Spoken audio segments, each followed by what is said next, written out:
Nous utilisons notre plateforme protéomique pour justement voir comment les stress modifient le comportement des cellules, l'expression des protéines. Et donc nous faisons de la protéomique différentielle, stress, non stressé, et aussi quantitative.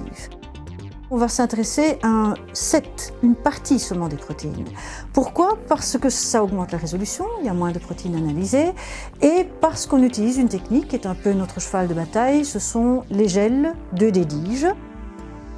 Nous avons les chromatographies liquides à une ou deux dimensions. Donc là, nous pouvons travailler en chromatographie nano ou capillaire suivant les besoins. Et nous avons aussi, naturellement, comme vous avez pu le voir, toute l'électrophorèse, mono ou bidimensionnelle. Et cette électrophorèse est caractérisée par la 2D Dige principalement, qui est un scanner à détection en fluorescence. Nous possédons en fait 3 spectromètres de masse. Un de type Malditov que nous utilisons pour l'identification des protéines et le contrôle de masse. Nous possédons aussi 2 spectromètres de masse en tandem, ce sont des MSMS qui permettent le séquençage des peptides, un Ion Trap, donc qui est un appareil que nous utilisons pour nos analyses de routine en protéomique. Enfin, le dernier est un appareil à haute résolution, c'est un appareil de type QTOF, haute précision de masse, et cet appareil en fait est utilisé pour des analyses plus complexes.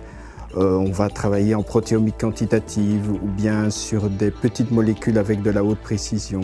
Et nous utilisons des logiciels de traitement de données protéomiques assez puissants.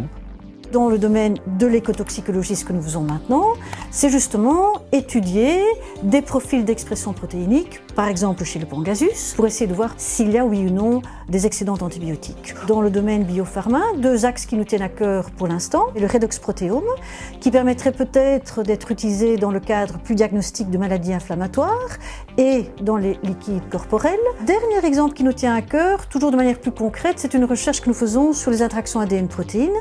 Nous utilisons la spectrométrie de masse pour justement comprendre ces protéines et c'est intéressant parce que ces protéines régulent l'expression génique. Dans le contexte pathologique, ça peut être important, mais on a pris une stratégie bien définie, c'est de ne pas faire du haut débit, c'est de ne pas faire des analyses de routine, mais plutôt de répondre à des problèmes plus complexes, sur des échantillons plus complexes, disons, de protéines. Et dès lors, on va recevoir des échantillons de nos partenaires industriels, non pas simplement pour prester une activité de service, mais plutôt un vrai partenariat de recherche.